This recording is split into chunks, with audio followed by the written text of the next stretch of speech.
There's no limit on the number of brother husbands one can have.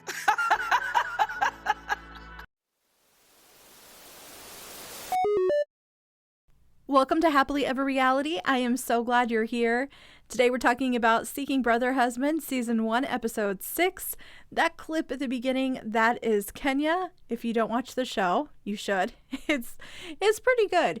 But whenever I go to put a video together, I try to find one clip just to put in the beginning. And she is the one that I always just find the best lines from. She has a very outgoing personality and a way of expressing herself. She just does very well on television. She is entertaining. So I had to put that there at the start. So because of that, because she had the best line, or at least in my opinion she did, we're going to go ahead and start out talking about Kenya, Carl, and Tiger. In this episode, Tiger's dreams are finally coming true. He is getting the commitment ceremony that he has been waiting for. And that is what really happens with them in this episode. We do get to meet their adult children. And I have to tell you guys something. They are delightful. Like, it was pleasant to watch them. They seem so friendly and outgoing. And they really have positive things to say about how they grew up. And they talked really highly about Tiger.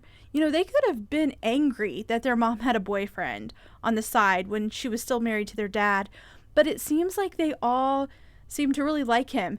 I'm going to put in a clip here of the oldest daughter talking about her relationship with both her father and Tiger. I have a lot of respect for him, and I can call him when I need him, the same way I can call Dad. So yeah, as the kids are talking, they just say more positive things about it, and I don't know, it just seems like this family, it really makes this work.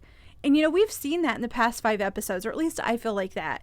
The only thing that's going on is really, I do wonder how Tiger's going to take it if David is around more. But as far as the 3 of them living together, it seems like that has worked for them. Before we move on, though, I want to say just a bit more about the kids. There is a part where Kenya talks about how the children were raised and how they were told about this when they were really young. Like, they were 5, I believe she said 5 and 6 years old. So these kids grew up with this, you know, being in their lives most of their lives. It wasn't something they learned about when they were adults or teenagers, and they never hid that from them. I do want to put in a clip of Kenya talking about that here. We were just looking for them to have an awareness of what's going on around them rather than keeping them in the dark. There is more to what Kenya says, but of course I want to avoid copyright claims. But she talks a little bit more about how they were open and honest with their kids, and she thinks that has helped them become open and honest adults. It seems like they really thought about their kids as far as, you know, if they were going to do this, how were they going to approach it with their children, which is good. So if we jump forward a bit in the episode, we finally see them getting ready for the ceremony. There's a point where Kenya's talking to her daughter, and her daughter just wants to know, like, how many more partners could you be? Like, could you have? What's going to happen with David? And Kenya says there are no limits. She could even get married again. And then from there, we sort of go to the ceremony, and everyone looks beautiful. It's just a beautiful commitment ceremony, and everyone's happy. Carl does a great job officiating it. They kind of include him in it too, you know, because he is accepting of this relationship. You know, it was really nice. I'm going to go ahead and put in a clip of Kenya here at the end of the ceremony. Wow. I have 2 husbands! I feel great! That is from the same woman who didn't want to do this at all. You know, we heard her saying she did not want to have this if Tiger's parents weren't coming. And look at how happy she is now. And they all look happy. So even though this type of relationship is not for me, and I think probably more often than not they don't work out, I think these people might work. We'll just have to wait and see with David in the picture. All right, next, let's go ahead and talk about Shara, Patrick, and Valentino. You guys, I think this is just a train wreck. And I like Patrick and Chara, so no accusing me of not liking them. I really like these two. I don't even think Valentino seems like a bad guy, unless he's hiding something. He seems all right. I just think what's going on with this whole situation is bad news. I just don't think this is a good idea. But let's go ahead and talk about what happened in this episode. You know, Shara is wanting to have a baby. That is her thing right now. She wants a baby. So she wants a child, and then she's dating Valentino, It's long distance. He is in Texas, they're in Georgia. So he is going back and forth and seeing her. There's a lot of like FaceTiming. They're making it work. But again, we're going back to the fact that Shara wants to have a baby. And in this episode, we see her, Patrick, and Valentino go to an OBGYN to see if she is healthy and if she can still have a child. You know, she's in her 40s. She wants to have a checkup. And basically, after they do some tests, I really don't know what they do. I'm not going to speculate. I don't really know what goes on in an appointment like that. But they do tell her that she's healthy and she's good to go and she should be able to have a child. They do kind of warn her, you know, at her age, it might be more difficult. It might take longer. There are also some risk involved. But the doctor doesn't actually see any problems. And Shara is so happy. I'm gonna have a baby. It's just a matter of putting things into motion.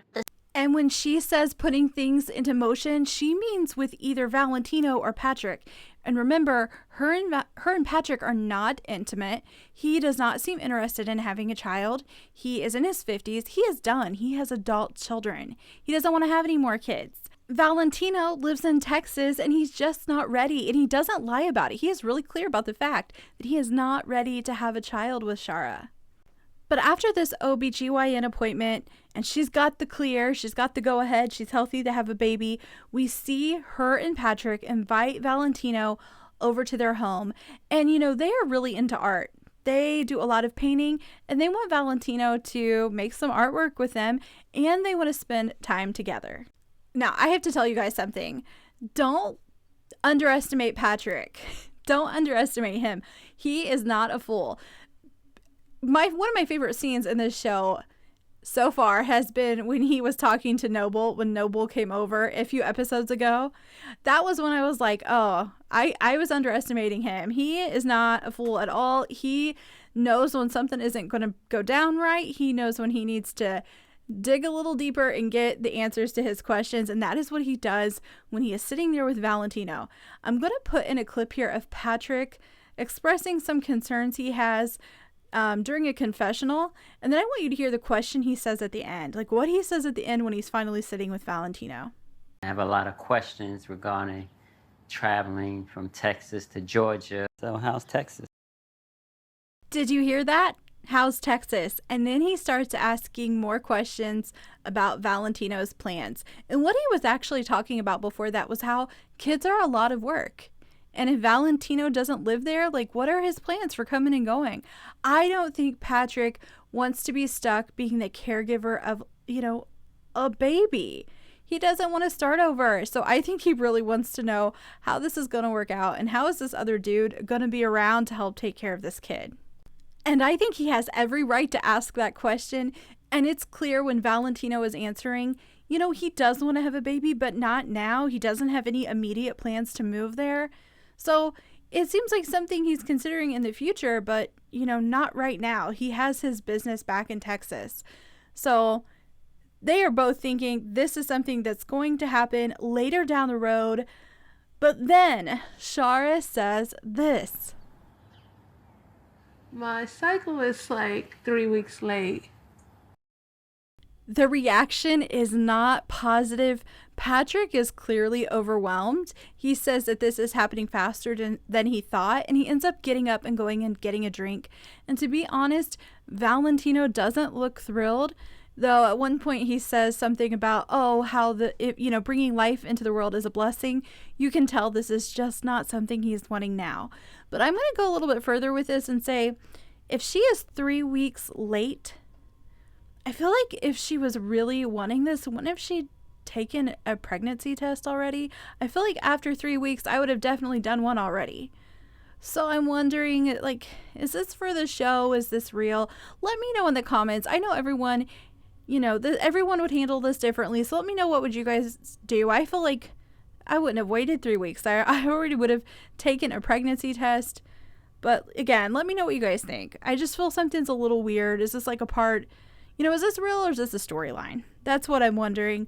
I really kind of hope it's just a storyline, because you have two men here who do not really seem like at this moment they're wanting to be fathers. So I'm kind of hoping this isn't really how it goes down for them.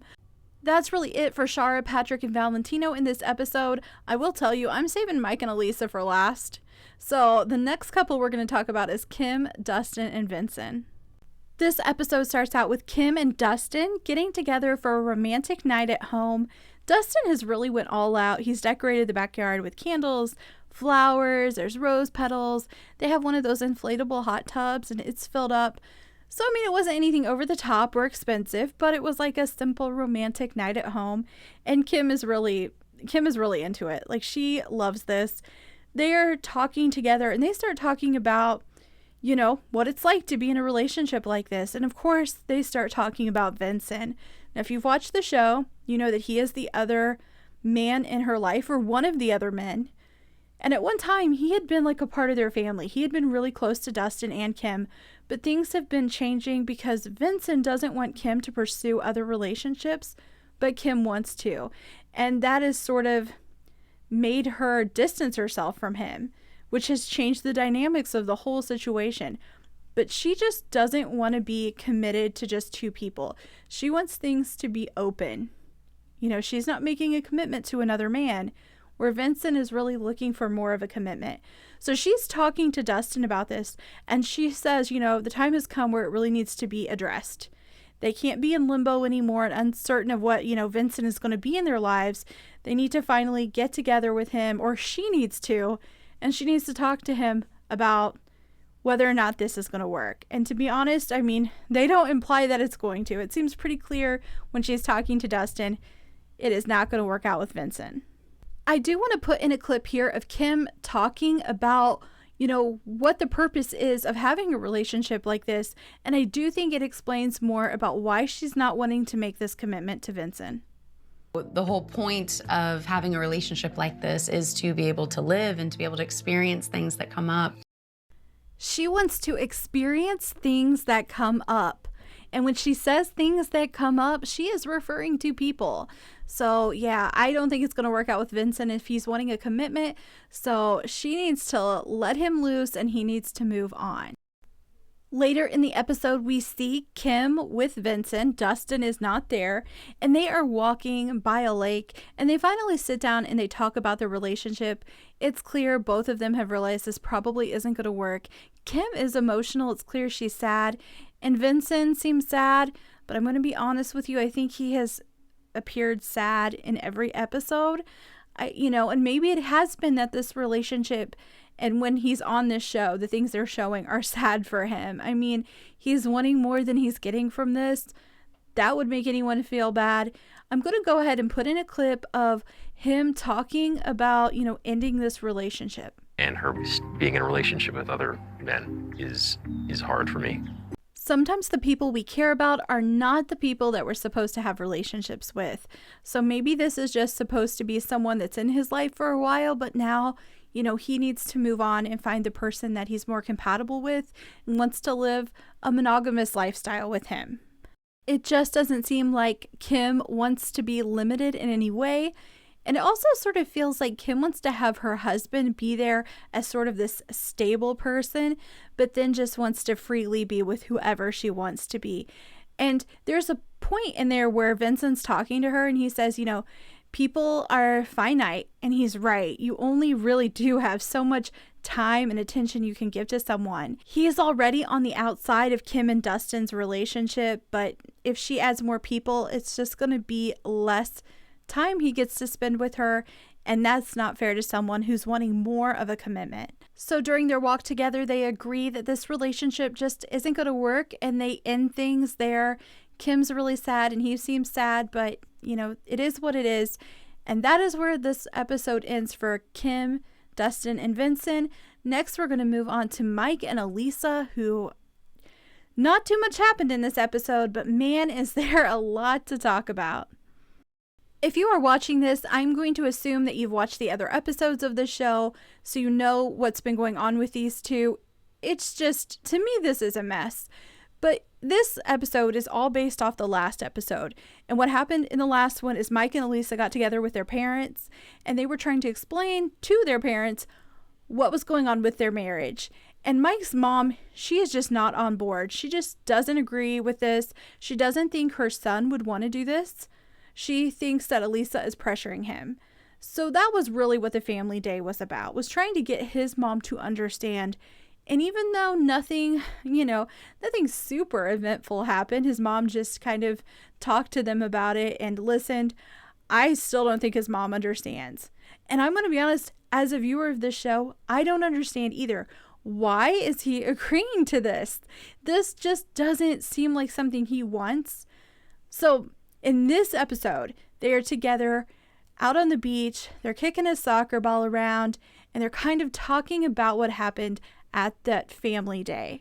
And one of the things that was brought up at the family day was that maybe they would have children in the future. Mike sort of brings it up that maybe it was a possibility, like they might change their mind. They've said no all along. They don't want to have kids. But it wasn't completely off the table. But Elisa completely disagreed and was like, no, we're not having kids. And you could tell Mike's mother was really disappointed in Elisa's reaction to Mike's comment about them possibly changing their mind. There is just conflict here. I need to know what other people think. So if you leave a comment below. Do you think Mike is really on board for this? Because I don't see that. And I don't really understand why he's putting up with this. He should have left when she had the affair. I don't really understand what's happening here. I keep wondering, is he seeing other people too? Like, I think Dustin is seeing other people. I wonder if he is also. But I don't know. Let me know what you guys think in the comments. Here's the thing. They're out on the beach and now they're discussing the family day and they start having issues again. I'm going to put a clip in here so you can hear what I'm talking about. There are other things that I want out of life, so stop asking me about kids. We're done. So that is really the end of Elisa kind of having a rant where she talks about how she doesn't want to have kids, how she wishes that Mike hadn't brought it up at the family day. She's venting and she's ranting and she does not want to have children. She's not changing her mind. She doesn't want people to ask. You know what I mean? Like, she's really worked up about this. Here's the thing. I don't think Elisa understands when these cameras are filming her. It seems like she sort of runs the show. Like, Mike's not getting a say. That's how it feels. Now, Mike's an adult. He is responsible for himself. If he stays or goes, that is on him. There's no reason to believe he can't leave this relationship. But what is going on here? What are the dynamics between these two? Because it doesn't feel equal. Something is very off with this. And I am not a psychologist or a therapist, but it feels off. Let me know what you guys think in the comments. But that clip that I just showed you, I want to have you listen to Mike's reaction. There's always the possibility that at some point we could change our minds, not just about kids, but about, our relationship or even other things. She responds by basically saying, but that's not going to happen now. Like, neither one of us are going to do that now. And then his response is, but it's always good to check. I just thought we should check. And I'm like, it's almost like when you ask a question, then you're like, but I was asking for a friend. Like, come on. It seems like when he's talking to her, he's not 100% sure about what he's committed to. He's committed to allowing his wife to go be with other people. He's committed to not having children now with her. He's agreed to it. That is what she wants. But there's a part of me that just wonders if he really knows what he wants or if this is something he's being pressured into doing. There ends up being a confessional with Elisa where she says that if Mike were to come to her now and tell her that he does not want to do this anymore, he doesn't want to allow her to see other people, that they wouldn't have to have a very big discussion. I'm going to throw in a little clip of what she says so you guys can hear it. I'm not ready to give up this lifestyle. Not yet. We've barely even started. She's not ready to give up the lifestyle for her husband. You guys, the lifestyle is that she dates and sleeps with other men. That's the lifestyle we're talking about. I think the only people here that have really made this a lifestyle where they are really seeking a brother husband, which is the name of the show, is Kim, Carl, and Tiger, and maybe Shara and Patrick. They seem open to a serious relationship. But no, Mike and Elisa, Kim and Dustin, that is not what they're looking for. So that is it. That is all I have to say about this episode. If you have anything to say, do that in the comments. And if you liked this or like talking about reality TV, go ahead and click like and subscribe. And I hope you come back to Happily Ever Reality.